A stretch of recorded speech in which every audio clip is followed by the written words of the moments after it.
Kelahiran kembali Dewa Abadi tanpa nama bab 341 diperkuat.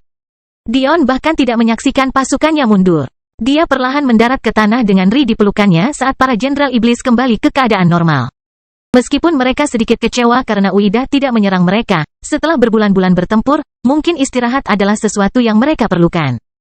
Mata Dion bersinar keemasan, menyebabkan formasi sarang gorila menghilang dalam sekejap.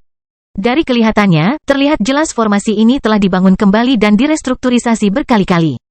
Dengan keanehan gerbangnya, topan dan badai mungkin menimbulkan lebih banyak kerusakan daripada yang terjadi di alam semesta Uida. Tapi, ada baiknya Dion berhasil membuat pelat susunan yang cukup. Menatap Ri, Dion menyalakan lingkaran api lembut di sekelilingnya untuk mencegah turunnya salju sebelum dia berjalan menuju Akas dan para elf. Komandan. Dion tersenyum minta maaf pada Akas saat dia menyadari lukanya juga cukup parah. Armor hitamnya robek parah di banyak tempat, pelindung bahunya telah hilang, dan bahkan matanya ditutup dalam upaya untuk menangkal darah dari luka di atasnya. Meski begitu, Akas menghela nafas, aku tidak tahu apakah aku berhak dipanggil seperti itu lagi. Melihat kembali ke arah para elf yang lelah dan terluka, Akas merasakan sakit yang tumpul di hatinya. Jika bukan karena Dion, siapa yang tahu apa yang akan terjadi? Karena sudah lama kehabisan pil obat, banyak yang telah menghabiskan energi esensi mereka dalam upaya lemah untuk menyembuhkan diri mereka sendiri selama berbulan-bulan. Namun, energi esensi tidak dimaksudkan untuk menyembuhkan secara langsung. Ia memiliki khasiat penyembuhan sejauh memurnikan, membersihkan, dan meningkatkan fungsi normal tubuh. Namun ia bekerja lebih baik untuk memperkuat penyembuhan dibandingkan menjadi penyembuh itu sendiri. Inilah mengapa penyembuhan Dion bekerja lebih baik dengan pengembangan energinya. Dion mengira mungkin para elf memiliki kelompok tambahan dari serikat alkemis yang bertanggung jawab untuk memasok pil tambahan. Tapi, masalahnya adalah tidak semua orang bisa menjadi alkemis tingkat atas di usia muda. Faktanya, banyak orang yang masih bisa memasuki gerbang ini masih merupakan alkemis tingkat biasa. Pil yang bisa mereka buat tidak hanya akan sia-sia karena margin kesalahannya, bahkan pil yang sudah jadi pun tidak akan banyak membantu. Sedangkan bagi generasi tua yang hanya merupakan kultivator lambat, karena mereka adalah kultivator lambat maka kekuatan jiwa mereka juga tertinggal. Ini berarti jarang ada di antara mereka yang memiliki kekuatan jiwa yang diperlukan untuk mencapai penguasaan alkemis tingkat atas. Dion hanya bisa menghela nafas. Dia harus perlahan-lahan mengubah sudut pandangnya terhadap berbagai hal dan menjadi lebih sadar diri. Meskipun terdengar bagus dan berbunga-bunga untuk mengatakan bahwa setiap orang harus bisa sukses seperti dia jika mereka cukup gigih. Kenyataannya hal itu hanya terjadi jika Anda memberikan jumlah waktu yang berbeda untuk setiap orang. Dion tidak bisa mengharapkan semua orang meningkat secepat dia. Kapanpun Dion terlibat dalam suatu situasi dan bertindak sembrono, dia harus sadar bahwa dia bisa memperburuk keadaan. Di Focus Academy, dia secara naif percaya bahwa mengungkapkan kebenaran akan menjadi sebuah kemenangan. Dia entah bagaimana percaya bahwa dunia persilatan masih memiliki kemiripan dengan dunia fana. Jika skandal seperti pengorbanan ribuan siswa dipublikasikan di negara asal Dion, maka akan ada konsekuensi yang sangat besar. Tapi, Dion harus berhenti menerapkan filosofinya sendiri di dunia persilatan. Mulai saat ini dan seterusnya, Dion tahu bahwa jika dia ingin terlibat dalam sesuatu, dia harus yakin bahwa dia bisa menyelesaikannya sampai akhir. Dia tidak bisa mengandalkan kekuatan atau keadilan dari mereka yang lebih kuat dari dirinya. Dia tidak bisa berharap bahwa semua kemarahan yang dia timbulkan hanya ditujukan pada dirinya sendiri dan bukan orang lain. Dan, dia harus memperhatikan koneksi yang dia bentuk dan apa artinya itu baginya. Jangan katakan itu komandan, kampanye ini sudah hampir berakhir sebelum saya tiba di sini. Tidak ada keraguan dalam benak saya bahwa Anda semua akan hidup untuk bertarung di lain hari. Dion tersenyum, meskipun kata-katanya tampak hampa, masih ada kebenaran di dalamnya. Mereka telah bertahan selama hampir 4 bulan dan masih di sini. Jika mereka tidak bertahan lama, Dion tidak akan bisa melatih dan mendapatkan meridiannya. Bahkan jika Dion ada di sini dari awal hingga akhir, tidak ada yang tahu apakah kekuatannya mampu mempengaruhi pertempuran. Sebelum kemajuannya, dia hanya sebanding dengan Ri sebelum dia sepenuhnya sadar akan benih keyakinannya. Yang berarti kemungkinan besar pengaruh Ri pada kekuatan medan perang akan jauh lebih baik daripada Dion jika dia tetap tinggal. Mereka tidak mengetahuinya, tetapi kontribusi mereka sama atau bahkan lebih besar dari kontribusi Dion. Apa gunanya menjadi lebih kuat jika dia kembali tanpa ada yang bisa melindunginya? Akas menatap mata Dion. Pada awalnya, dia berasumsi bahwa dia hanya mengatakan hal-hal yang sopan. Tapi, ada sesuatu yang jelas dan murni pada matanya yang membuat Akas merasa harus percaya padanya. Dion hanya memiliki daya pikat yang membuat orang lain percaya pada kata-kata yang diucapkannya. Menahan ketidakpercayaannya, Akas mengangguk. Kita harus bergerak. Masih ada beberapa minggu sampai gerbangnya ditutup. tapi ini kita sudah berada dalam periode di mana serangan terhadap menara teratai harus dihentikan. Pasukan yang datang lebih lambat dari sekarang akan kesulitan untuk kembali ke menara Gautama jika ditutup. Dion mengangguk setuju, puas menunggu. Setidaknya, sampai dia menyadari Delia tidak terlihat. Memindai sekeliling area itu, sedikit kekhawatiran muncul di Dion sampai dia melihat darah menodai tanah abu-abu di mana pusat labirin berada. Kemarahan menguatkan fitur Dion saat matanya membeku, membuat lubang pada kelompok anggota sekte besar yang perlahan mundur. Kelahiran kembali Dewa Abadi tanpa nama bab 342 tergantung. Karena sifat labirinnya, bagian atasnya jelas juga terdiri dari pelat penyembunyi dan pertahanan untuk bertahan dari serangan udara. Artinya, salju tidak berdampak pada area tersebut. Namun, salju perlahan memerah di tempat yang seharusnya tidak ada pertempuran sejak awal. Pikiran pertama Dion adalah mungkin seseorang telah berteleportasi ke stasiun pusat dan itulah penyebab darahnya. Namun, tidak ada orang yang terluka parah di area tersebut dan darahnya terlalu segar. Tapi, itu bukanlah faktor penentu. Darahnya terlalu menyebar. Orang yang terluka tidak perlu bergerak secara tidak menentu. Dan, bahkan jika mereka bergerak sama sekali, itu akan berada dalam garis lurus menuju menara teratai. Itu berarti telah terjadi pertarungan di sana. Tapi, mengapa harus ada pertarungan di tengah labirin yang utuh? Melihat ekspresi Dion, Akash melihat ke arah anggota sekte besar juga. Tapi, penglihatannya tidak sebaik penglihatan Dion, jadi dia tidak langsung menyadari ada sesuatu yang tidak beres. Dengan peningkatan indera yang dibawa oleh aurora bawaan, bersama dengan tubuh Dion yang baru terbentuk dan pengembangan energi, tidak banyak orang di sekitar tingkat kultivasinya yang dapat menandingi visinya. Apakah ada yang salah, Dion? Zaltarish berjalan untuk membantu menopang adik perempuannya yang tersandung. Akash telah mencoba untuk berpura-pura seolah-olah dia baik-baik saja, tapi Zaltarish tahu bahwa dia hampir tidak bisa menahannya. Menyadari kelemahan Akash, Dion kembali ke tumpukan buah energi di belakangnya. Dia telah mengumpulkan banyak uang untuk membunuh para basilis tetapi tidak pernah membutuhkannya. Komandan, kita harus membagikan buah-buahan ini. Mereka sangat bagus untuk penyembuhan dan akan memberi kita kekuatan yang cukup untuk kembali ke gerbang. Mengangguk penuh penghargaan, Akash perlahan mengisi kembali dirinya saat Dion menyerahkan beberapa untuk dirinya sendiri. Beralih ke Zaltarish yang kondisinya jauh lebih baik, Dion mengajukan pertanyaan yang membebani pikirannya. Apa yang terjadi di labirin? Zaltarish memandang Dion dengan bingung. Dia tidak tahu apa yang dibicarakan Dion. Para elf belum berada di labirin saat Delia bertarung. Mereka baru mundur setelah Dion muncul. Melihat kebingungan Zaltarish, Dion mengubah pertanyaannya. Apakah terjadi sesuatu yang menyebabkan orang-orang saling bermusuhan? Sekilas kesadaran terlintas di wajah Zaltarish. Pemimpin wanita klan Dewa Raja pernah mengatakan bahwa jika para prajurit di labirin menghentikan kita untuk berteleportasi kembali, dia akan pergi dan membiarkan mereka pergi. Rahang Dion menegang. Jadi itulah mengapa mereka berada dalam situasi yang mengerikan. Bukan hanya tentara yang menekan mereka agar tidak bisa berteleportasi, tapi juga sedikit tekanan dari ketegangan internal. Sepertinya dia harus lebih berhati-hati saat menghadapi Uidah di masa depan. Mereka memiliki taktik pertama yang pernah dilihat Dion di dunia persilatan. Ada sesuatu yang harus aku tangani. Saya harus menyerahkan ini kepada Anda, Komandan. Dion berbalik untuk berjalan menuju anggota sekte besar saat mereka merawat luka mereka. Tampaknya akhirnya berhasil menyatukan sesuatu, wajah Akash muncul karena khawatir. Dion, tunggu. Anda harus menahan diri sampai kami meninggalkan gerbang. Ada hukuman besar untuk pertikaian. Mereka kemungkinan besar sudah dihukum berat. Dion menggelengkan kepalanya, ini lebih dalam dari itu. Langkahnya melintas ketika dia segera muncul di antara para jenius unggulan sekte besar saat mereka merawat luka mereka. Jessica, Orbis, Hashim dan Lehabim tampak malu dengan penampilan Dion. Dia telah berada ratusan meter jauhnya, namun entah bagaimana dia muncul tepat di hadapan mereka seolah-olah dia tidak sedang menggendong seorang wanita sama sekali. Dion mengamati mereka secara diam-diam, mengamati luka-luka mereka. Pedang menebas. Gigitan beku. Di mana Delia? Sedikit kemarahan muncul di hati Dion. Dia tidak memerlukan lebih banyak bukti untuk mengetahui bahwa mereka telah bertarung dengan Delia. Tapi, dia perlu memastikan Delia aman terlebih dahulu sebelum bertindak. Kak kita. Bibir Jessica bergetar. Aku tidak butuh omong kosongmu yang gagap. Saya butuh jawaban. Jika Anda punya waktu untuk menyesali tindakan Anda sekarang, Anda seharusnya menyesalinya saat itu juga. Mata Dion menyala dengan api hitam. Dia kesulitan menahan diri untuk tidak menyerang. Jika itu terserah dia, mereka pasti sudah mati. Kemarahan muncul di hati para jenius yang diunggulkan. Mereka dipuji dan dipuji ketika mereka berada di rumah. Faktanya, suatu saat mereka melihat Dion tidak lebih dari seekor semut. Namun di sini, mereka bukanlah apa-apa, hanya menjadi prajurit pejalan kaki.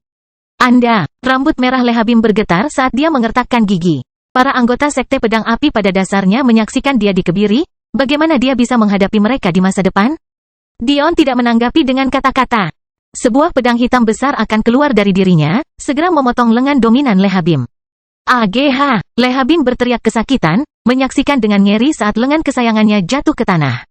Dia hampir tidak percaya bahwa itu pernah menjadi miliknya. Hashim menahan ucapannya. Dia ingin meledak seperti yang dilakukan Lehabim, tetapi melihat konsekuensinya, dia membuang semua pikiran untuk membalas dendam. Harga diri mereka diinjak dan dihancurkan. Dion tidak mempunyai simpati atau penyesalan terhadap karakter menyedihkan seperti itu. Dia hampir merasa bahwa membunuh mereka sama sekali tidak pantas baginya. Sekarang, aku akan memberimu satu kesempatan lagi. Di mana Delia? Orbis akhirnya angkat bicara. Lehabim sangat kesakitan. Hashim gemetar karena marah karena harga dirinya hancur. Dan Jessica terlalu takut. Sepertinya itu terserah padanya. Dia menuju ke menara teratai. Dia berkata dengan lembut, apa yang terjadi di sini? Dion tidak mengucapkan terima kasih. Yang perlu dia ketahui hanyalah Delia masih hidup. Tapi, sekarang, harus ada hukuman. Dan tergantung pada jawaban mereka, hukumannya mungkin saja kematian. Kelahiran kembali Dewa Abadi tanpa nama bab 343 sebuah bagian.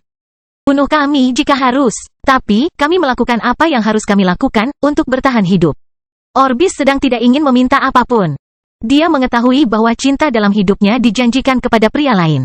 Dia tidak punya keinginan untuk melakukan apapun lagi. Satu-satunya alasan dia bertarung dengan unggulan jenius lainnya sebelumnya adalah untuk membantu memastikan Jessica selamat. Tapi sekarang, di hadapan Dion, tidak ada yang bisa dia lakukan untuk menghentikannya membunuh Jessica. Tidak ada gunanya. Mungkin mati bersama Jessica adalah skenario terbaiknya. Dion melihat ke arah Orbis yang bulat. Dia tidak memiliki banyak kesan tentangnya karena baik Orbis maupun Jessica tidak berpartisipasi dalam melawan Dion di Legacy World Opening. Namun, dia juga tidak bersimpati pada keadaan pikiran yang menyedihkan itu. Apakah menurutmu perkataan itu akan membuatmu dibenarkan? Dibenarkan? Adil? Apakah ini cara duniamu? Anda tidak punya prinsip. Anda tidak memiliki tujuan nyata. Anda tidak punya ambisi. Kemiripan apapun yang Anda miliki hanyalah sebuah fasad karena Anda bersedia membuangnya setiap kali Anda menghadapi gunung yang tidak dapat diatasi. Kalian semua pantas mati dan aku akan memberikannya kepadamu. Dion mengejang, siap mengakhiri hidup mereka berempat di mana mereka berlutut. Namun, Jessica tiba-tiba teringat sesuatu yang membuatnya bersujud. Tunggu, silakan, Anda tidak dapat membunuh kami. Aku tunangan Oliver. Aku adalah istri dari kakak iparmu. Alis Dion berkerut, tunangan Oliver? Apa-apaan? Dion ragu-ragu. Sebelumnya, dia khawatir tentang konsekuensi tindakannya. Dia ingin berubah dan tidak bertindak impulsif, tapi ini jauh lebih sulit dari yang dia kira. Jika dia membunuh Jessica, dan Oliver benar-benar mencintainya, hal itu akan memberikan tekanan besar pada hubungan Oliver dengan Madeline. Sesuatu yang pada awalnya sudah rapuh. Dion tidak tahu bahwa perasaan Oliver yang sebenarnya adalah terhadap Venus. Bagaimana dia bisa mengetahui hal seperti itu? Dia jarang sekali berinteraksi dengan Oliver. Bahkan, dia belum pernah berinteraksi dengan orang tua Madeline. Namun, tekanan seperti apa yang akan ditimbulkan oleh tindakan ini pada mereka? Melihat keraguan-raguan Dion, harapan samar muncul di hati para jenius yang diunggulkan. Namun, Dion hanya memikirkan untuk membunuh mereka untuk saat ini. Dia memiliki hal lain untuk ditanyakan kepada mereka yang sama pentingnya baginya dengan Delia. Apa yang terjadi dengan keluarga Viridi? Mata Dion mengamati reaksi para jenius unggulan. Tapi, perkataannya hanya membuat mereka semakin gemetar. Karena mereka tidak hanya mengetahui hubungan Dion dengan keluarga Viridi. Sebagian besar alasan keluarga Viridi dihukum adalah karena mereka berbicara. Dion kehabisan kesabaran. Dia harus pergi dan membantu Delia. Dia yakin dia tidak akan meninggalkan medan perang kecuali medan perangnya parah. Setiap waktu yang terbuang di sini hanya memperburuk situasinya. Aku bisa memberitahumu. Tapi, kamu harus tahu bahwa Orbis dan aku tidak ada hubungannya dengan itu. Jessica gemetar dari posisi berlututnya, berharap Dion akan mempercayainya. Lehabim dan Hashim memandang Jessica dengan kemarahan mewarnai wajah mereka. Tapi, mereka tahu dia benar. Beritahu saya. Jessica mengangguk. Jelas jika dia mencoba bernegosiasi dengan Dion lagi, itu hanya akan berakhir buruk baginya dan mungkin juga Orbis. Meskipun dia tidak berbagi perasaan Orbis padanya, dia masih bisa menghargai usahanya. Hanya saja Oliver adalah pilihan yang lebih baik untuk masa depannya. Ini bukanlah mentalitas yang bisa dihormati Dion, tapi bagi Jessica, ini hanyalah kenyataan. Setelah kamu kabur, masih ada Madeline dan Ava yang tersisa. Jadi, mereka tentu saja berusaha semaksimal mungkin untuk melindungi anggota keluarga Viridi yang berada di Focus Academy. Venus, dan aku yakin nama kakaknya adalah Ellie.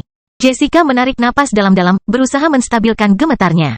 Dion tidak berkata apa-apa. Dia sudah mengetahui banyak hal tentang hal ini. Itu adalah bagian dari alasan dia pergi. Ellie telah dikirim kembali ke Focus Academy dan Venus berada di kapal pesiar bersama Ava. Seharusnya tidak banyak yang bisa dilakukan terhadap mereka dalam jangka pendek. Namun, setelah semuanya tenang, Ava terpaksa pulang bersama ayahnya dan Madeline dibawa pergi oleh tuannya. Mereka pasti mengira tidak ada alasan bagi klan dewa untuk kembali berurusan dengan keluarga sekecil itu. Tetapi, rahang Dion mengatup saat dia menunggu. Tapi, Lehabim dan Hashim bertekad membalas dendam. Diam. Bumet Hashim, dia tidak tahan lagi. Jangan berpura-pura seolah-olah sekte Anda sama sekali tidak bersalah. Itu semua adalah tuan kami yang bersikeras untuk mencoba mendapatkan kembali kuota kami dengan memberikan klan Dewa Ragnar cara untuk menyelamatkan muka atas kegagalan mereka. Sebuah cahaya melintas di mata Dion dan pedang Ki yang menyilaukan jatuh dari langit. Tidak. Hahaha. Hashim gemetar di tanah. Saat ini, perhatian semua orang tertuju pada Dion dan percakapannya dengan para jenius unggulan. Tapi, mereka tetap diam. Anggota Sekte Nifeus telah diberitahu oleh Evelyn untuk tidak ikut campur dalam apapun lagi. Para elf percaya bahwa Dion tidak akan bertindak tanpa alasan atau alasan. Dan para murid Sekte Besar terlalu lemah untuk membantu para jenius unggulan mereka. Dan kini, mereka hanya bisa menyaksikan kaki Hashim dipotong dari lututnya. Bagian terburuknya adalah ketika dia hampir kehabisan darah, jejak api hitam membakar lukanya hingga tertutup. Bagian putih mata Hashim berputar ke belakang saat dia pingsan karena kesakitan. Tapi, hembusan angin akan membangunkannya bahkan sebelum dia sempat beristirahat. Kejam. Terlalu kejam. Pikiran itu terlintas di benak semua orang tetapi Dion belum selesai dan belum puas. Menyelesaikan, kata Dion dengan jelas. Akita. Bibir Jessica bergetar saat dia menarik napas dalam-dalam untuk mencoba menenangkan dirinya. Tuan kami menjual keluarga Viridi ke klan Dewa Ragnar sebagai kambing hitam atas skandal tersebut guna mendapatkan kuota yang lebih besar. Orbis berbicara mewakili Jessica, melihat bahwa dia jelas-jelas tidak napas Dion menjadi pendek saat dia mencoba menstabilkan detak jantungnya. Pandangannya beralih pada tulisan Lehabim dan Hashim. Ekspresi pucat di wajah Lehabim semakin mendekati lapisan putih saat lengannya kehilangan darah. Hashim bahkan tidak bisa melihat dengan benar. Dia menangis, air matanya melelehkan salju yang jatuh ke tanah. Sebelum aku membunuhmu, saya ingin Anda berdua tahu bahwa sekte Anda telah hilang dan mati sekarang. Ini bukan soal jika, ini masalah kapan. Matilah dengan mengetahui bahwa tidak ada yang dapat Anda lakukan untuk mengatasinya. Dengan pemikiran terakhir itu, pedang Dion akan jatuh dari langit, mengakhiri hidup mereka berdua sebelum dia mulai berjalan ke menara teratai.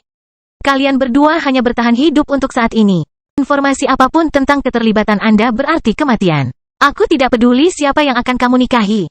Jessica dan Orbis hanya bisa menyaksikan sosok Dion menghilang di kejauhan. Mereka akhirnya tahu bagaimana rasanya hidup Anda dipermainkan. Mereka tahu sekte mereka sudah bagus seperti sekarang. Dengan kekuatan Dion, bahkan leluhur mereka bukanlah tandingannya.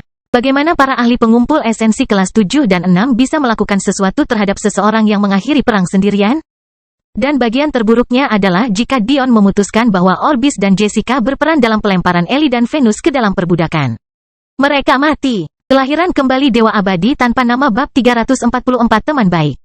Beberapa saat kemudian, Dion masuk ke Lotus Tower dengan Ri masih tertidur di pelukannya. Tidak butuh waktu lama baginya untuk melihat Delia yang berlumuran darah, terengah-engah bahkan saat bermeditasi. Dia duduk di dekat tepi taman menara teratai, tapi dia meninggalkan jejak darah yang jelas di sepanjang tanaman hijau yang dulunya subur dan indah. Kemarahan yang Dion coba redakan kembali muncul di hatinya. Sejak dia datang ke dunia persilatan ini, kekejaman masyarakat dan peraturannya telah menimpanya. Dan mungkin bagian terburuknya adalah dia mulai menyadari ketika dia dewasa, bahwa mungkin dunia fana tidak jauh berbeda. Mungkin amarahnya telah mengaburkan penilaiannya sehingga membuatnya berpikir bahwa alam fana hanyalah sebuah utopia jika dibandingkan padahal sebenarnya jauh dari kenyataan. Satu-satunya perbedaan antara dunia fana dan dunia bela diri adalah orang-orang di sini memiliki kekuatan. Dan apa yang Dion mulai sadari adalah bahwa kekuasaan tidak mengubah seseorang, kekuasaan hanya membuat mereka menjadi lebih baik dari sebelumnya. Jika alam fana tiba-tiba memperoleh kemampuan untuk memperpanjang hidup mereka ratusan kali, atau kemampuan untuk tumbuh cukup kuat untuk menentukan nasib Anda sendiri, apakah hasilnya akan jauh berbeda dari apa yang Dion saksikan di sini? Dunia persilatan adalah tempat di mana tak seorang pun ragu untuk menyerang rekannya, kawan yang benar-benar mempertaruhkan nyawanya demi Anda, hanya demi peluang kecil untuk bertahan hidup. Apakah para jenius sekte besar benar-benar cukup bodoh untuk percaya bahwa Sylvir akan membiarkan mereka pergi jika mereka mengikuti perintahnya? Dion meragukannya. Tidak ada orang yang sebodoh itu.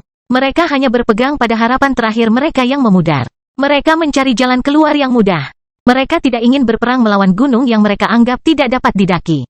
Delia, makanlah beberapa buah-buahan ini. Kepala Delia tersentak. Dia terlalu fokus pada penyembuhan dan pemulihan, bahkan sampai dia tidak mendengar Dion mendekatinya. Dion sedikit terkejut oleh warna biru dingin di mata Delia. Aneh, rambutnya tidak lagi putih, tapi matanya masih dipenuhi es tebal yang bahkan membuat Dion tidak nyaman. Delia, apakah ada yang salah? Dion merasa konyol menanyakan pertanyaan ini. Tentu saja ada yang tidak beres, dia dipenuhi luka-luka dan kehilangan banyak darah. Tapi, dia masih merasa ada yang aneh. Delia sendiri tampak bingung. Dia merasa ada sesuatu dalam dirinya yang berubah, tapi dia tidak tahu apa itu. Itu ada hubungannya dengan konstitusi tingkat dewa, tapi dia tidak punya pil kebangkitan konstitusi. Jadi, dia tidak punya konsep tentang apa yang bisa berbeda. Dion menggelengkan kepalanya, tidak apa-apa. Kita bisa mengetahuinya nanti. Yang paling penting adalah Anda pulih. Setelah bergeser sedikit canggung karena tidak rela melepaskan Ri, Dion berhasil mengambil beberapa buah energi yang disimpannya di cincinnya dan dengan lembut meletakkannya di pangkuan Delia dengan kemauan angin. Senyum kecil menghiasi bibir Delia saat itu juga. Pikiran tentang seseorang yang menjadi sekuat Dion masih tampak seperti anak kecil yang ketakutan ketika tidak ingin Ri merasa tidak nyaman. Atau bagaimana dia masih begitu perhatian padanya pada saat yang sama, itu membuatnya sadar bahwa dunia adalah dia. Yang kubenci selama ini masih ada beberapa orang baik di dalamnya. Ya, itu dan Dion memang terlihat konyol mencoba memikirkan semuanya dengan tangan sibuk. Setelah mengunyah beberapa buah, Delia merasa jauh lebih baik. Meski belum sembuh total, dengan energi esensinya yang terisi kembali, itu hanya masalah waktu dan istirahat. Namun, Dion tidak meninggalkannya. Dia malah memilih duduk bersila dan berbicara dengan Delia. Bukannya dia ingin menjalin hubungan asmara dengan Delia dengan cara apapun. Jika dia jujur pada dirinya sendiri, dia tidak mempunyai perasaan seperti itu terhadapnya. Tapi, dia berhutang pada Delia dan Ava untuk mengetahui apakah ilusi lelaki tua itu benar atau tidak. Seseorang mungkin berpikir bahwa tidak ada gunanya meragukan ilusi itu lagi setelah dipastikan bahwa sesuatu benar-benar telah terjadi pada keluarga Viridi. Namun, Dion ingat dengan jelas bahwa selama persidangan, jadi juga tidak yakin apa yang terjadi pada keluarga Viridi. Dia berbicara mungkin, dan tidak absolut. Mungkin orang tua itu baru saja menebak. Dan mungkin, dia secara khusus membuat tebakan yang dia tahu akan menyentuh perasaan Dion yang terdalam. Jika itu masalahnya, mungkin Delia tidak pernah melihatnya lebih dari sekedar teman. Saat Dion berbicara dengan Delia, dia belajar banyak. Dia mengetahui tentang masalahnya dengan ayahnya. Dia belajar lebih banyak tentang klan Dewa Clyde dan bagaimana mereka mengambil ibunya darinya. Dia belajar tentang apa arti hubungan Madeline dengan Delia, dan bagaimana dalam banyak hal. Madeline lebih seperti ibu yang tidak pernah dilihatnya selama lebih dari 1 dekade, bukan sekadar kakak perempuan. Melihat Delia terbuka, Dion melakukan hal yang sama. Dia tidak pernah benar-benar merasa memiliki masalah saat berbagi tentang orang tuanya. Faktanya, dia telah memberitahu Madeline tentang orang tuanya pada kencan pertama mereka bersama. Meskipun itu adalah sesuatu yang menyakitkan baginya, dia selalu merasa bahwa itu adalah cerita yang harus dia ceritakan dengan senyuman di wajahnya. Kenyataannya adalah bagaimana perasaannya di dalam hati tentang hal itu tidak pantas untuk disenyum. Faktanya, itu adalah sesuatu yang masih sangat menyakitinya. Jika tidak, persidangan itu tidak akan menjadi ujian baginya sama sekali. Namun, terkadang menemukan kekuatan adalah rasa sakit lebih baik daripada mengabaikan semuanya. Dan mungkin berkat itu, Dion mendapat teman baik di Delia. Kelahiran kembali Dewa Abadi tanpa nama bab 345 berbeda. Jauh di gerbang yang benar-benar terpisah, pertarungan untuk mendapatkan warisan dunia lain telah berakhir dan sementara ribuan orang kecewa, ada satu keindahan yang cukup memuaskan. Dibungkus api ungu pekat, Madeline bermeditasi dalam hati. Tubuhnya yang murni telah mencapai tingkat evolusi berikutnya karena setiap selnya sepertinya dibanjiri dengan energi baru dan tak terhitung ini. Lekuk wajahnya, kelembutan kulitnya, bahkan senyuman kecil yang menghiasi bibirnya semakin sempurna setiap saat. Entah kenapa, kacamatanya pecah menjadi abu. Jika ada anggota keluarga Sapientia yang melihat ini, tingkat keterkejutannya tidak akan tertandingi. Kacamata keluarga Sapientia tidak terbuat dari bahan biasa. Faktanya, kacamata tersebut dibuat dan ditempa dalam tingkat energi gamma tertinggi yang ditemukan di tingkat puncak keluarga Sapientia. Meskipun pakaian Madeline yang terbakar abis merupakan hal yang masuk akal, karena bahan yang ditempa dengan bentuk energi yang begitu tinggi akan meledak di bawah nyala api ini? Apa sajakah itu? Tidak banyak yang mengetahui atau memahami keluarga Sapientia. Dalam banyak hal, mereka adalah klan paling kuat yang pernah ada. Namun, mereka tidak bergerak untuk menaklukkan apapun. Tapi, mereka memiliki kehadiran yang kuat di mana-mana. Di alam semesta Dion saja, mereka memiliki klan dewa di setiap planet dengan total 5. Faktanya, kebenaran di alam semesta lain mungkin tidak jauh berbeda. Mungkin bagian yang paling mengejutkan adalah banyak cabangnya yang dibatasi oleh gelar klan dewa, namun hanya diberi label seperti itu. Karena mereka tidak pernah melakukan tindakan apapun untuk menaklukkan bahkan planet tempat mereka tinggal, apalagi seluruh alam semesta atau kuadran. Mungkin inilah sebabnya mengapa klan-klan yang kuat membiarkan mereka mempertahankan kendali kuat atas informasi, komunikasi, dan perekonomian. Namun, tidak ada seorang pun di dunia persilatan yang naif itu. Percaya bahwa sekelompok ahli yang kuat tidak akan pernah serakah dan menginginkan lebih hanyalah keinginan orang bodoh. Alasan mengapa keberadaan klan Dewa Sapientia diperbolehkan adalah karena satu hal utama, mereka tidak memiliki kesatuan. Atau, mereka melakukan pekerjaan yang sangat baik dengan berpura-pura tidak memiliki kesatuan. Seperti yang pernah dikatakan Libro kepada Dion dahulu kala, klan Dewa Sapientia adalah satu-satunya klan yang mengizinkan masuknya orang-orang yang bukan kelahiran Sapientia. Oleh karena itu, hanya ada sedikit loyalitas atau kepemimpinan di antara eselon tertinggi di Sapientia. Sepertinya mereka hanya ada untuk mengejar ilmu pengetahuan. Mereka adalah arkeolog dan sejarawan, mereka adalah pedagang dan penjajah, mereka adalah profesor dan penggarap. Namun, seperti yang dikeluhkan Airik Sapientia, mereka bukanlah penakluk. Faktanya, Sapientia, yang akan menjadi pemimpin terdepan dalam taktik seandainya dunia persilatan memanfaatkannya secara merajalela, sebenarnya tidak memiliki buku tentang hal semacam itu sama sekali. Faktanya, ini sangat disengaja. Keluarga Sapientia berusaha keras untuk tetap tidak bermusuhan, terputus-putus dan tidak bersatu. Namun, masih ada sesuatu yang aneh yang diketahui banyak orang. Tidak ada persatuan, namun anggota keluarga Sapientia jelas ditandai dengan mata emas. Tidak ada persatuan dan semua keluarga Sapientia memiliki kacamata yang sama. Tidak ada persatuan namun keluarga Sapientia bersikeras agar mereka yang ikut mengubah nama belakang dan menerbitkan karyanya dengan nama keluarga Sapientia. Sepertinya ada sesuatu yang aneh sedang terjadi. Namun, tidak ada seorang pun yang bisa menyentuhnya. Jadi, banyak yang mengabaikannya. Keluarga Sapientia telah berkontribusi terlalu banyak dan terlalu berguna serta patuh untuk disingkirkan. Kultivator biasa tidak mempunyai waktu untuk menyempurnakan teknik mereka sebanyak yang mereka inginkan. Mereka tidak punya waktu untuk menjelajahi dan menemukan tambang dan sumber batu energi yang lebih baik. Mereka tidak punya waktu untuk mendokumentasikan atau bahkan peduli dengan sejarah. Meskipun beberapa keluarga dapat melakukan hal-hal ini dalam skala mereka sendiri, tidak ada yang dapat melakukannya sebesar yang dilakukan Sapientia. Jadi, mereka terus ada, menjaga segala sesuatunya tetap dalam lingkup dan perencanaan sebelumnya. Namun, kini sesuatu di luar jangkauan pemahaman mereka telah terjadi. Kacamata Sapientia mereka telah pecah sepenuhnya dan seorang jenius yang sudah mendekati puncak segalanya, telah mencapai ketinggian yang benar-benar baru. Madeline telah berjuang keras untuk mendapatkan hak ini. Dia telah menaiki tangga yang menguji kemauannya. Dia telah disengat dan dihanguskan dengan api merah dan dibekukan sampai ke inti dengan api biru. Dia telah menggunakan akalnya untuk melewati teka-teki dan putaran dan pada akhirnya, dia berhasil sampai di sini dengan hanya 2 lawan yang harus dihadapi. Pangeran Belmont, dan putri ketiga dari tingkat pengumpulan esensi. Pada akhirnya, bukan kekuatan Madeline yang menang. Faktanya, meskipun dia mengira dia mempunyai peluang melawan mereka berdua, ternyata dia tidak melakukannya. Putri ketiga Uida sudah berada di tingkat menengah pengumpulan esensi dan dia adalah ahli kelas 2 yang lebih rendah. Penggunaan penetrasi etherealnya tidak seperti para pejuang yang dihadapi Dion. Dengan pelatihan bertahun-tahun, dia berhasil belajar memadukan permeasi ethereal miliknya dengan sempurna dengan senjata pilihannya, kipas yang dibuat dengan elegan. Penggunaan kemauan angin dan jenis pedang yang aneh ketika digabungkan dengan penetrasi halus sudah cukup untuk menyamai niat tingkat pertama Madeline. Jika Dion mengetahui hal ini, dia akan sangat terkejut. Dia belum pernah bertemu satu orang pun yang memiliki kemampuan untuk memadukan keinginan semaksimal mungkin. Namun di sini ada seorang jenius yang melakukannya dengan kemauan tingkat hukum tertinggi. Tapi, mungkin hal yang paling mengejutkan adalah Pangeran Belmont mungkin lebih mengesankan daripada putri ketiga pengumpul Sari Uida. Beberapa orang mungkin tidak mengerti mengapa hal itu mengesankan. Sebagai pangeran pertama klan Dewa Kerajaan, mengapa dia tidak bisa menandingi seseorang yang merupakan yang terbaik ketiga dari klan Dewa Kerajaan? Tapi, Madeline berpikir berbeda.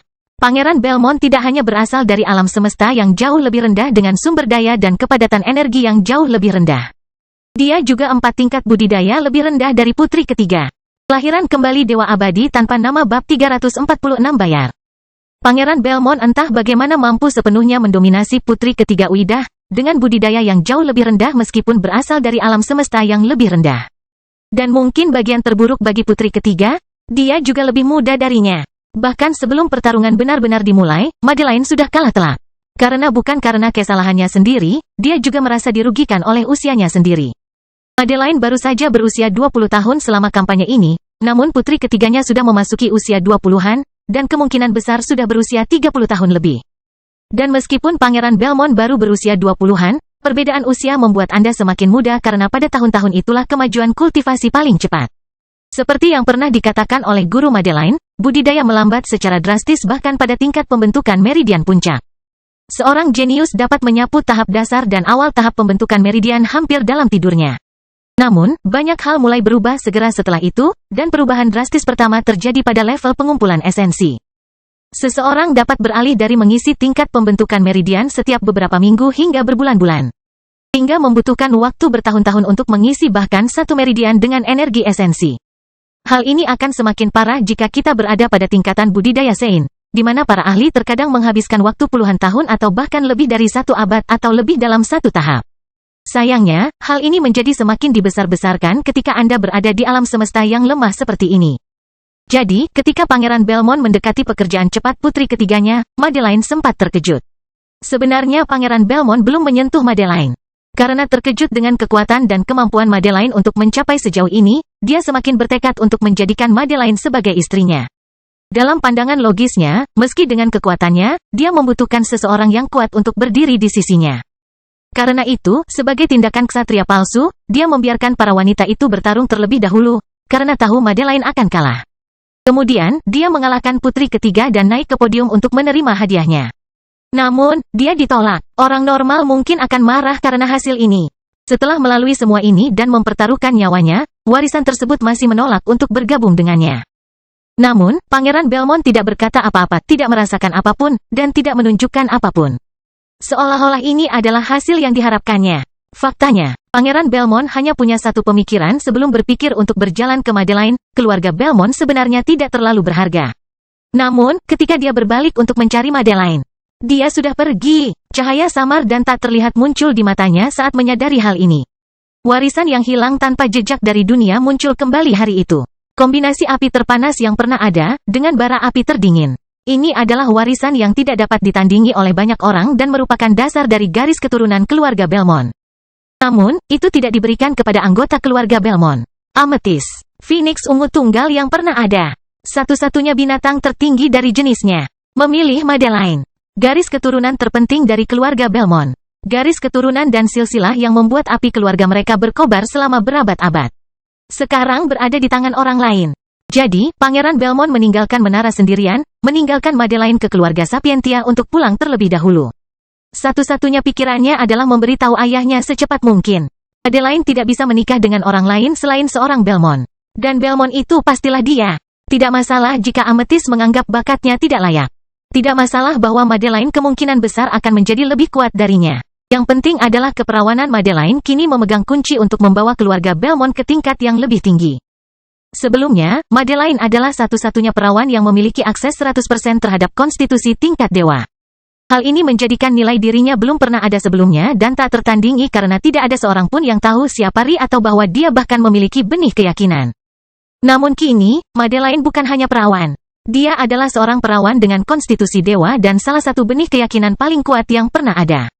Saat Madeline dilingkari api, Dion duduk diam bermeditasi di samping tempat tidur besar di sebuah penginapan.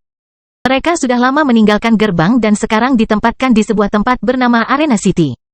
Turnamen dunia tinggal beberapa minggu lagi dan dengan bumi yang menjadi tuan rumah kali ini, tidak perlu kembali ke kerajaan Elfin. Dion memilih untuk tinggal di sini. Sebagian karena dia ingin membawa Ri ke lingkungan yang tenang secepat mungkin, dan sebagian lagi karena dia ingin berada di tempat di mana dia bisa melihat Madeline ketika dia tiba. Lila kecil dan Zaire sedang mengobrol dan bermain di tepi tempat tidur. Lucu bagi Dion karena membayangkan adegan itu mirip saat Ri menunggunya bangun. Dan itu mungkin lebih lucu karena dia sudah lama tidak tahu apa yang dibicarakan anak-anak seperti mereka. Mereka sepertinya tidak pernah meninggalkan sisi satu sama lain. Tapi, itu membuat Dion bahagia, seolah dia punya keluarga sungguhan lagi.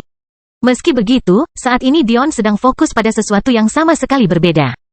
Dia telah melompat terlalu cepat dalam kultivasi dan membutuhkan waktu untuk merenungkan perubahannya. Meskipun perasaan canggung yang dia rasakan telah mereda sejak pertarungannya dengan Arios, dia masih merasa ada lebih banyak hal tentang tubuhnya yang perlu dia pahami dengan lebih baik. Kabar baiknya adalah tidak perlu mengkonsolidasikan yayasannya. Meskipun rangkaian meridian yang diberikan lelaki tua itu kepadanya tidak berbeda dengan milik orang lain. Rangkaian meridian tersebut telah disempurnakan dengan sempurna dalam hal standar pembentukan meridian. Jika Dion mencoba marah lagi dengan energi gamma tingkat formasi meridian, itu akan sia-sia. Dan, dia belum cukup kuat untuk menangani energi gamma tingkat pengumpulan esensi.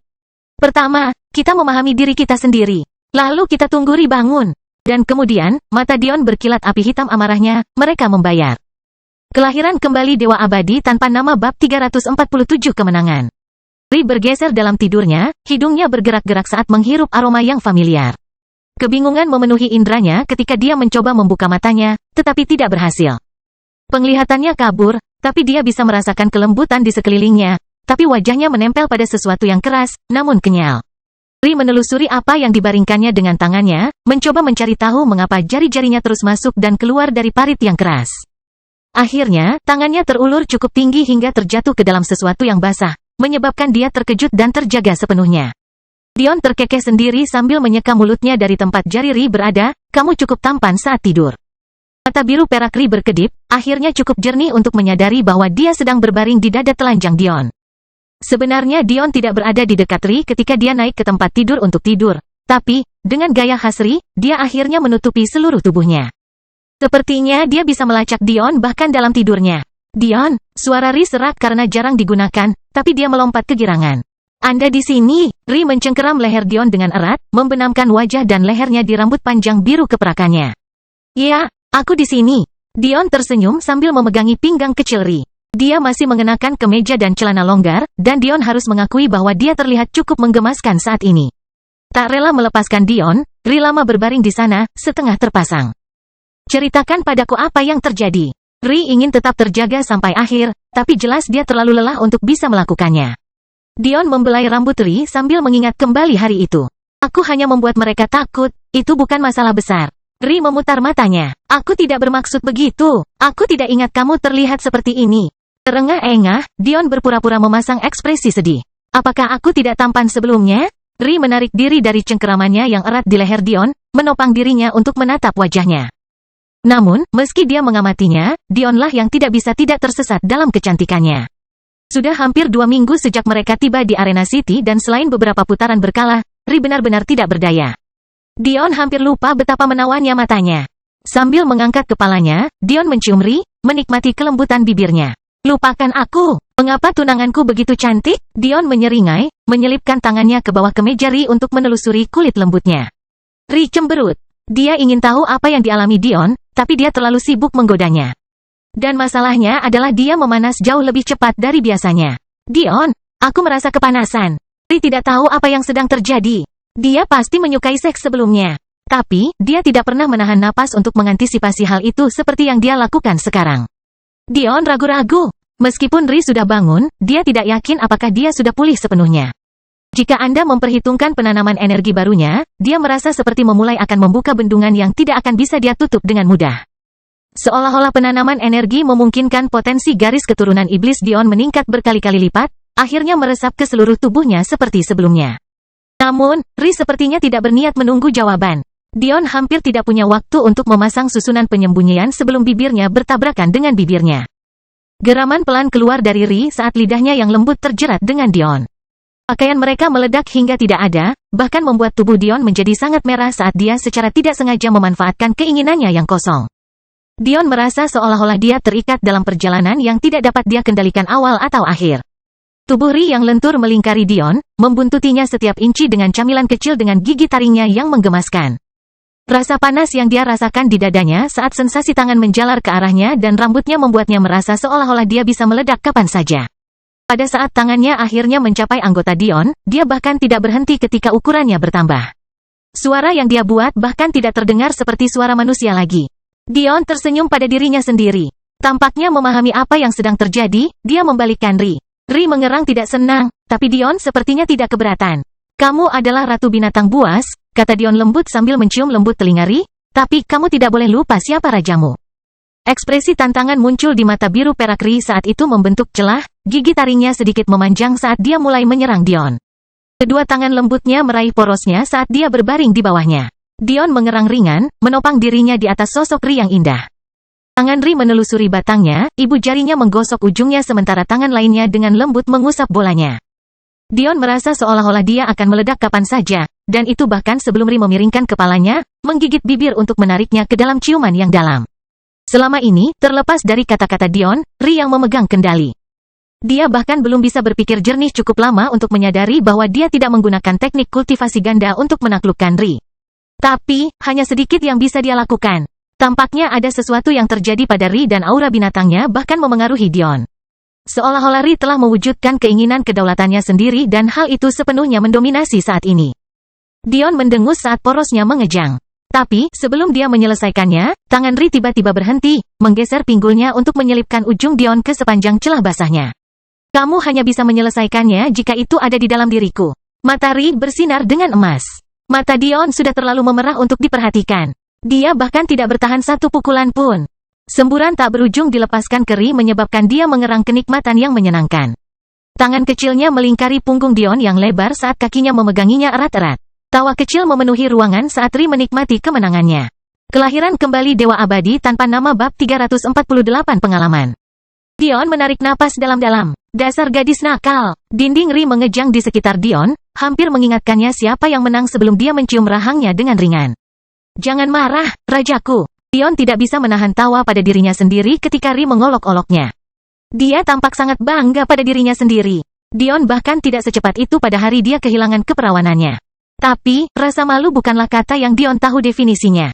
Sekarang tidak tahu malu. Dia tahu satu atau dua hal tentang itu.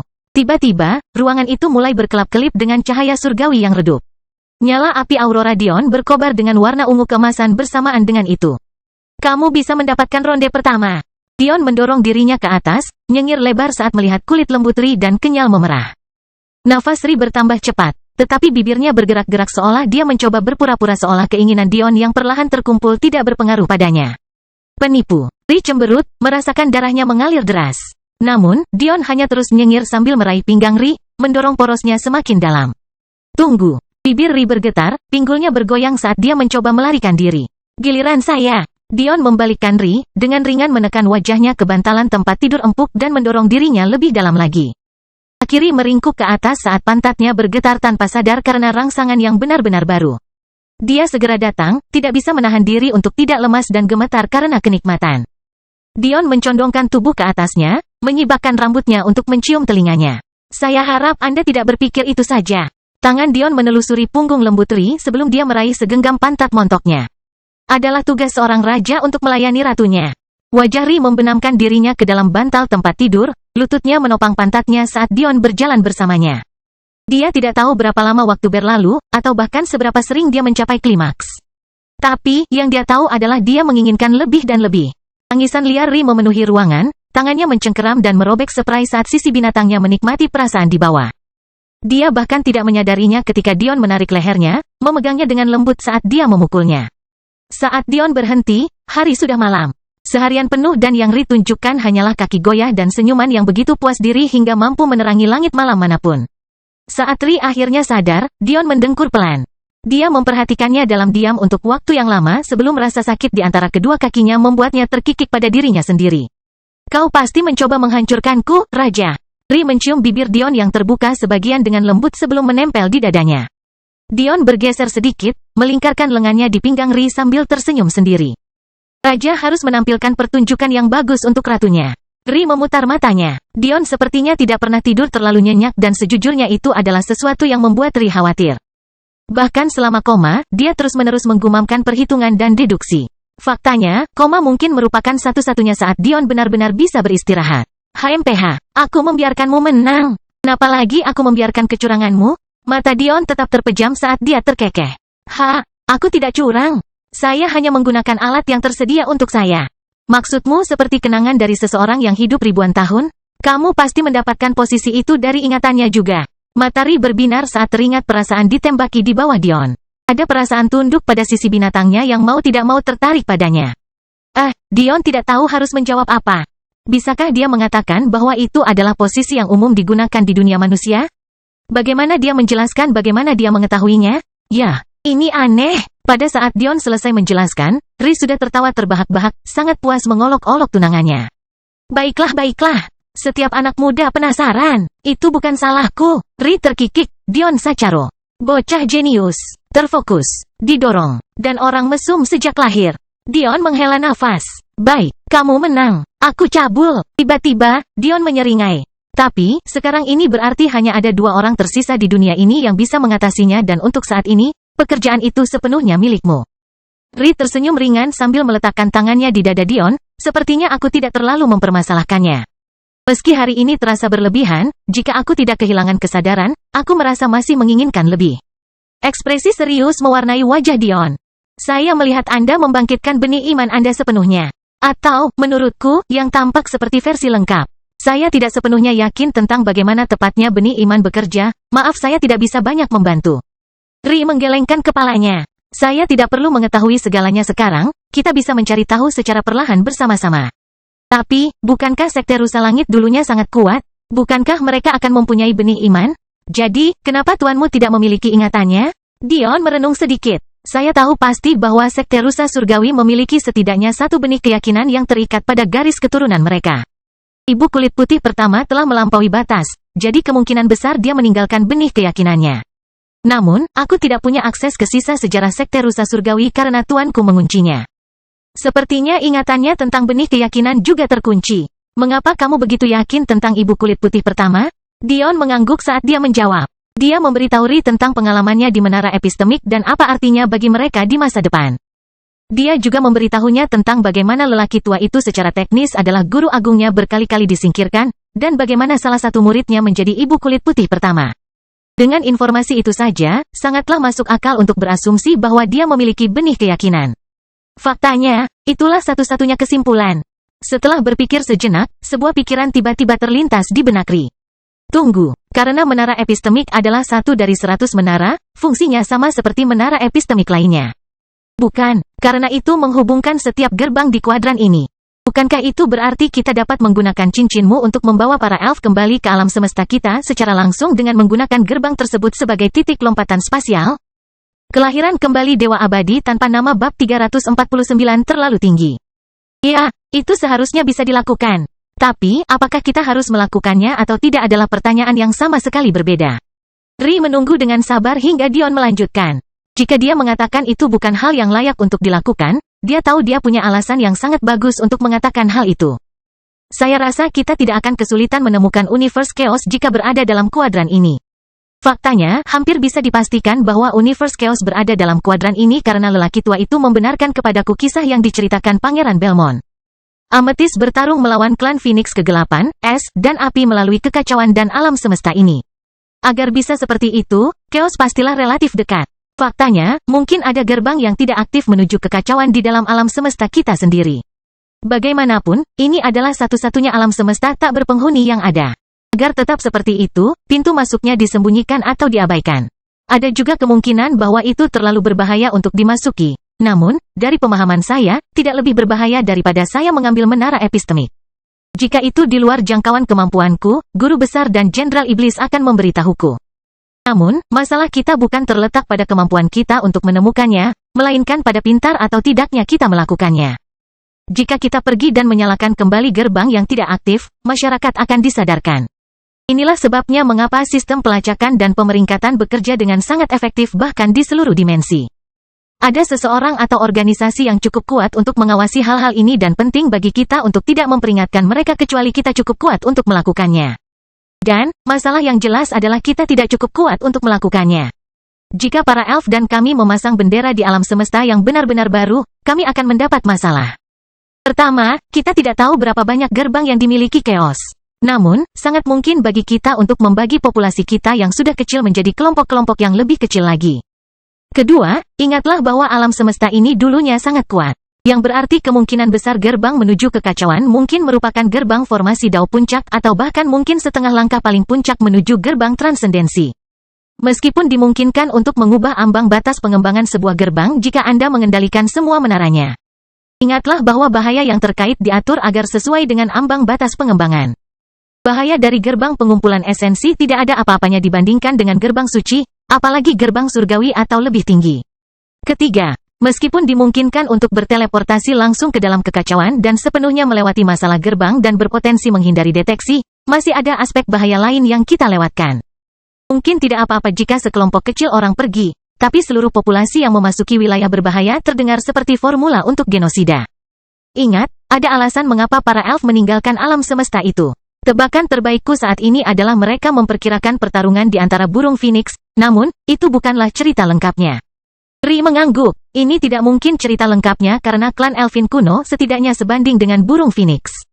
Tepat, seharusnya tidak ada perbedaan besar antara kerajaan Elfin di masa lalu dan burung Phoenix. Meski begitu, mereka tetap memilih mengungsi. Dan mungkin bagian terburuknya adalah kepala keluarga dari klan Dewa Kuno memilih untuk tetap tinggal, membiarkan generasi muda dan keluarga kecil pergi. Ri menghela nafas. Jadi, itu akan memakan waktu yang cukup lama, Tapi, Ri, aku memang memikirkan hal lain. Apa itu? Ri mendongak, penasaran. Ayahmu kemungkinan besar sudah tidak ada lagi di alam semesta. Faktanya, kemungkinan besar dia pergi demi ibumu. Pernahkah kamu memikirkan betapa kuatnya Kitsune? Ri berkedip, binatang tingkat tertinggi. Faktanya, binatang tingkat tertinggi yang lebih tinggi. Mereka mungkin sudah melewati level klan Dewa Raja. Mungkin klan Dewa Kaisar? Dion mengangguk sebelum cincin spasial muncul di tangannya. Itu adalah cincin yang dia ambil dari putra kelima yang telah meninggal, pemuda dari klan Uidah yang dibunuh Alidor. Menurut informasi yang kudapat dari sini, satu-satunya klan Dewa Kaisar di kuadran ini adalah Ragnar dan Pakal. Selain itu, klan Dewa Sapientia sangat tersebar dan memiliki tingkat kekuatan yang berbeda-beda, lalu ada klan Uidah yang hanya tinggal satu alam semesta yang ditaklukkan untuk menjadi klan Dewa Kaisar. Namun, aku tidak melihat Kitsune disebutkan. Alis Ri berkerut mendengar kata-kata Dion. Kitsune sama sekali bukan dari kuadran? Apakah mereka mungkin klan kecil yang tidak melakukan banyak penaklukan? Atau apakah mereka benar-benar berasal dari alam semesta yang sepenuhnya terpisah? Tapi, bagaimana ibu dan ayah bertemu? Dion mengangguk. Itulah pertanyaan yang saya miliki juga. Namun, ketika saya memikirkannya, ada masalah lain yang saya temukan. Ayahmu berumur ribuan tahun. Dan saya berasumsi bahwa ibumu setidaknya berusia ratusan tahun, bahkan ribuan tahun. Namun, kamu baru berusia 18 tahun, sama sepertiku. Ekspresi kebingungan muncul di wajah Ri. Mengapa ini penting? Dion melanjutkan, mengetahui Ri mungkin bingung. Setelah Anda memikirkannya cukup lama, Anda akan menyadari ada sesuatu yang sangat penting yang hilang. Sebenarnya ini adalah lingkaran besar dalam seluruh pemahaman kita. Karena kamu baru berusia 18 tahun, itu berarti orang tuamu telah berada di alam semesta ini dalam 18 tahun terakhir. Anda telah bertemu ibu dan ayah Anda, cukup untuk mengetahui wajah mereka dan bahkan cukup untuk mengetahui wajah mereka di kerajaan Elfin itu sendiri. Namun, bukankah ada yang salah jika orang tuamu meninggalkan alam semesta ini saat mereka berdua berusia ratusan bahkan ribuan tahun? Kata-kata Dion menuntun Ri, membuatnya menyadari kesimpulan yang selama ini terlihat jelas di wajah mereka. Sebuah kesadaran tiba-tiba menimpa Ri. Gerbangnya, budidaya mereka terlalu tinggi untuk meninggalkan alam semesta ini melalui mereka. Kelahiran kembali Dewa Abadi tanpa nama bab 350 apakah? Tapi, apa maksudnya? Ri kembali tenang setelah dia sadar. Meskipun dia ingin percaya bahwa orang tuanya pasti ada di alam semesta ini, ada sesuatu yang tidak beres. Ditambah lagi, mereka tidak cukup tahu untuk menyimpulkan hal seperti itu. Paling-paling mereka bisa mengetahui dengan pasti bahwa orang tua Ri tidak pergi dengan cara biasa. Senyuman sedih muncul di wajah Dion. Dia tidak suka melihat Ri dalam keadaan sedih, tapi ini adalah hal yang harus mereka bicarakan bersama. Dia munafik jika menyangkut orang yang dicintainya. Seringkali dia ingin memikul semua beban dan menyimpan barang-barang di dalam, karena dia benci jika teman-temannya, atau terutama wanitanya, harus melakukan hal itu. Keputusannya beberapa bulan sebelumnya untuk mempercayai Ri dan Madeline untuk bertarung sendirian adalah sesuatu yang masih memisahkannya hingga saat ini. Dia tahu Ri aman sekarang, karena dia berbaring di sisinya. Faktanya, dia tahu Madeline juga aman karena dalam perjalanan pulang, dia menggunakan bantuan Little Lila untuk menemukan robekan spasial pada Madeline. Namun, dia masih benci harus menemukan Ri dalam keadaan terluka seperti itu dan meskipun Madeline tidak terluka ketika dia menemukannya, ketika dia melihat dengan baik dunia warisan tempat dia berada. Dia memiliki beberapa tebakan yang cukup meresahkan tentang apa yang dilakukan Ri. Menang bisa berarti, Dion menghela nafas, yang kami ketahui adalah beberapa hal. Pertama, jika orang tuamu sudah tidak ada lagi di alam semesta ini, mereka tidak akan keluar dari gerbang. Tidak ada seorang pun dalam 10 tahun terakhir yang berhasil menaklukkan sebuah gerbang, oleh karena itu tingkat kultivasi orang tuamu akan terlalu tinggi untuk memasukinya. Jadi, dengan pemahaman itu, kami menghilangkan satu kemungkinan, tapi ada kemungkinan lain. Jika kami berasumsi orang tuamu tidak ada di sini, berarti ada cara lain yang baru untuk melakukan perjalanan antar alam semesta. Apakah memang ada hal seperti itu? Sepertinya tidak mungkin. Dion mengangguk. Ri benar. Jika manusia bisa melakukan perjalanan antar alam semesta begitu saja, lalu untuk apa gerbang itu ada? Dan, ketika Anda memikirkan fakta bahwa gerbang itu diciptakan oleh orang tua, seseorang yang telah melampaui dan memiliki kekuatan yang belum pernah terjadi sebelumnya, orang akan kesulitan untuk membenarkan keberadaan benda semacam itu. Dan itu menjadi lebih tidak mungkin ketika Anda mempertimbangkan betapa lemahnya alam semesta ini. Tapi, ada sesuatu yang mengganggu pikiran Dion. Kamu benar, tapi ada sesuatu yang kita abaikan. Maksudmu bagaimana ibuku sampai di sini kan? Ini adalah sesuatu yang mulai direnungkan Ri segera setelah Dion menyebutkan masalah kepergian orang tuanya dari alam semesta ini. Sebab, jika ada masalah dengan kepergian mereka, maka jelas ada masalah sebaliknya. Tepat, tapi, pertanyaan itu menyisakan lebih banyak pertanyaan daripada bagaimana orang tuamu menghilang. Kami tidak tahu berapa umur ibumu ketika dia datang ke sini, jadi kami tidak memiliki perkiraan tingkat kultivasi. Itu berarti dia bisa saja menggunakan cara normal untuk masuk. Masalahnya adalah tidak ada kitsune di sini. Lagi pula kita tidak mengetahuinya. Jadi, jika kitsune datang ke sini, mengapa mereka tidak ada di sini sekarang? Benar. Ada juga yang menarik dari pertanyaan-pertanyaan itu. Ingatkan saat aku memberitahumu bahwa tuanku memiliki segel di ingatannya? Dan segel itu kemungkinan besar mengunci informasi tentang kehancuran sekte rusa langit? Meham, Ri mengangguk.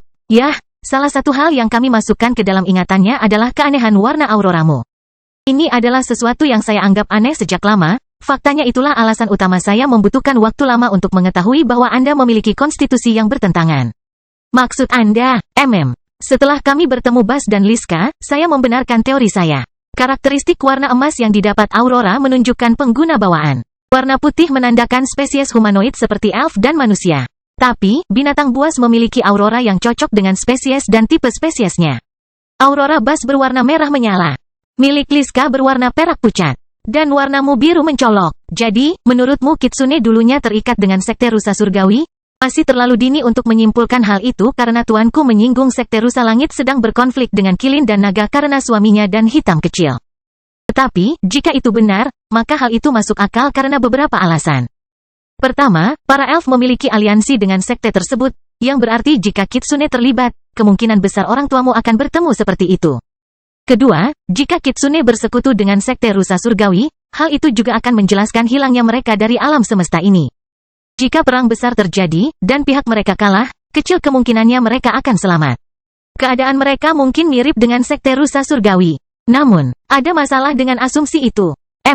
Jika mereka hancur, mengapa ibuku pergi? Kecuali asumsi kita salah. Dion tertawa. Itu suatu kemungkinan. Karena dunia persilatan, setiap kali seorang wanita menghilang dan dia berasal dari klan yang kuat, saya otomatis berpikir mereka pasti telah mencurinya untuk menikahkannya demi keuntungan politik. Ri menghela nafas. Tapi itu hanya kenyataan yang menyedihkan. Itu terjadi terlalu sering. Jika kamu tidak banyak membantu para elf, dan aku tiba-tiba mengungkapkan bakatku. Bahkan para tetua agung mungkin akan menggunakan itu sebagai kesempatan untuk mencoba menjualku demi kepentingan mereka. Keuntungan. Sambil membungkuk, Dion mencium kening Ri. Itu akan menjadi akhir dari mereka, bukan? Senyuman kecil muncul di bibir halus Ri saat dia mendekat ke Dion, sangat puas dengan jawabannya. Tetapi, kenyataannya adalah ibuku pergi sebelum ayahku. Jika bukan karena alasan yang diasumsikan, lalu apa alasannya? Meski Ri tak mau memikirkannya, namun ada perasaan mengomel di hatinya yang membuatnya tak nyaman. Apakah orang tuaku pergi karena tidak ingin bersamaku lagi?